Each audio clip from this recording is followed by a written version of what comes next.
বজ্রপাত যে কত ভয়াবহ তার প্রমাণ দেখুন। গতকাল রাতে যে ঝড়টা হয়েছে দেখেন, গাছটা পুরো কিন্তু একদম ফিরে গেছে।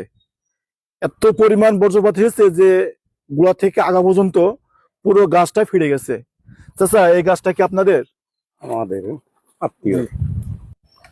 আমার জীবনে আমি এরকম বজ্রপাত কোথাও দেখিনি, এই প্রথম, সর্বপ্রথম এই দেখছি এই বজ্রপাত এত বড় ভয়াবহ। ঠিকই তো, আমরা জীবনে কোনদিন দেখিনি, আমাদের বয়সে দেখিনি যে এত বড় বজ্রপাত হবে।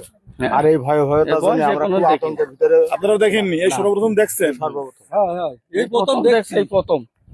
তা থেকে আগা পর্যন্ত এই গাছটা দেখেন বজ্রপাতে কি অবস্থা হয়েছে, এইরকম জীবনে কখনো দেখিনি। এই বজ্রপাতের আছে ভয়াবহ। বলো তুমি আমাদের একটু।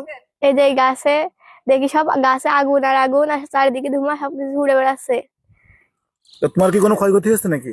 না, আমার শুধু যে মাথা, চোখ আর পায়ের ভিতরে কিরকম ওখানে জমছিল। পড়েছিলাম আধা ঘন্টা খানিক। আর ঘন্টা খানিক অজ্ঞান হয়েছিলাম। মানে কোনো হচ্ছিল না? না। এ দেখেন চলা, কিন্তু এই যে চলা, গাছের চলা কিন্তু এখনো বেঁধে আছে।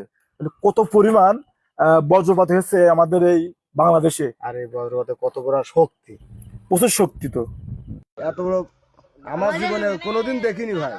এত বড় ভয়ঙ্কর এই বজ্রপাত আমার জীবনে কখনো দেখিনি, আর কোনোদিন দেখবো কিনা আল্লাহ ভালো জানে। যে এর যে কত বড় আতঙ্কে। তাহলে এই ঘটনা ঘটেছে কখন? 1:30 দেড়টার দিকে। আপনারা তখন তো সবাই জেগেছিলেন, সবাই দেখেছেন।